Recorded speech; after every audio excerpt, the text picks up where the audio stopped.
ছাত্র সংসদ নির্বাচন, শিক্ষার্থীদের গণতান্ত্রিক অধিকার প্রতিষ্ঠা, শিক্ষার্থীদের মতামত ও সমস্যা বিশ্ববিদ্যালয় প্রশাসনের কাছে পৌঁছানো, শিক্ষার্থীদের ভোটে নির্বাচিত প্রতিনিধিত্ব নিশ্চিত করা, শিক্ষার্থীদের মাঝে নেতৃত্ব গুণ ও দায়বদ্ধতা গড়ে তোলা, সাধারণ শিক্ষার্থীদের স্বার্থ রক্ষা ও অধিকার আদায়ের জন্য বেরোবিতে একটি শক্তিশালী ও কার্যকরী ছাত্র সংসদ অত্যন্ত প্রয়োজন।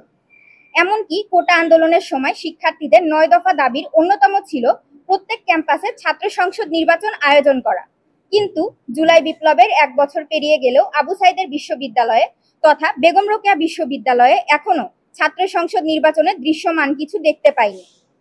ছাত্র সংসদ বিশ্ববিদ্যালয়ের আইনে অন্তর্ভুক্ত করার জন্য যথাযথ কর্তৃপক্ষ বরাবর আবেদন করা হয়, কিন্তু আবেদনের প্রায় ৩ মাস অতিবাহিত হয়ে গেলেও এখন পর্যন্ত দৃশ্যমান কোনো ব্যবস্থা নিতে দেখা যায়নি। ৩৬ দিনে আমরা স্বৈরাচারের পতন ঘটিয়েছি, কিন্তু ছাত্র সংসদের মতো যৌক্তিক বিষয়ের জন্য আমাদের দীর্ঘসূত্রিতার মধ্য দিয়ে যেতে হচ্ছে। এটি শিক্ষার্থীদের জন্য অত্যন্ত হতাশার। আমরা দৃঢ়ভাবে দাবি জানাই, আগামী ৫ কর্মদিবসের মধ্যে, অতএব ১২ই আগস্টের মধ্যে বিশ্ববিদ্যালয়ের আইনে ছাত্র সংসদ যুক্ত করে সংসদ নির্বাচনের রোডম্যাপ প্রকাশ করার জন্য যথাযথ ব্যবস্থা গ্রহণ করা হোক। অন্যথায় আমরা বেগম রোকেয়া বিশ্ববিদ্যালয়ের শিক্ষার্থীরা জুলাইয়ের মতো আবারও মাঠে থেকে অধিকার আদায়ের জন্য কঠোর থেকে কঠোরতর আন্দোলন গড়ে তুলব। আমরা দেখতে পাচ্ছি যে বিশ্ববিদ্যালয় সিন্ডিকেট মিটিং এ সিদ্ধান্তে একটা আইন করা হয়েছে যে লেজুর ভিত্তিক ছাত্র রাজনীতি যদি করা হয় বা বিশ্ববিদ্যালয়ের নাম নিয়ে ব্যানারে যদি করা হয়, সেক্ষেত্রে তাকে সে দলকে বা সে সংগঠনকে শোকজ করা হবে। কিন্তু আমরা সে বিষয়ে প্রশাসনের কাছ থেকে কোনো প্রকার শোকজ লেটারও দেখতে পাইনি, তাদের সাথে বসতে দেখতে পাইনি।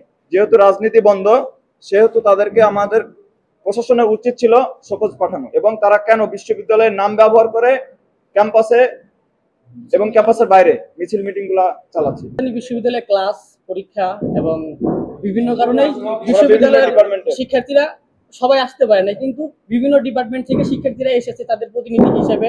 এবং আপনারা হয়তো জানেন, সোশ্যাল মিডিয়ায় দেখতে পান যে বিশ্ববিদ্যালয়ের ছাত্র সংসদের জন্য বিশ্ববিদ্যালয়ের শিক্ষার্থীরা নানাভাবে লেখালেখি করতেছে, সেটা সেই ৫ আগস্টের পর থেকেই। তো সেহেতু এখানে শিক্ষার্থীদের প্রতিনিধিরাই আছে এবং এটা বিশ্ববিদ্যালয়ের প্রত্যেকটা শিক্ষার্থীর প্রাণের দাবি বলেই বিবেচিত হবে ছাত্র সংসদ। কারণ কোনো শিক্ষার্থী চায় না লেজুর ভিত্তিক ছাত্র রাজনীতির বেড়া কোলে তাদের জীবন, শিক্ষা জীবন অতিষ্ঠ হোক।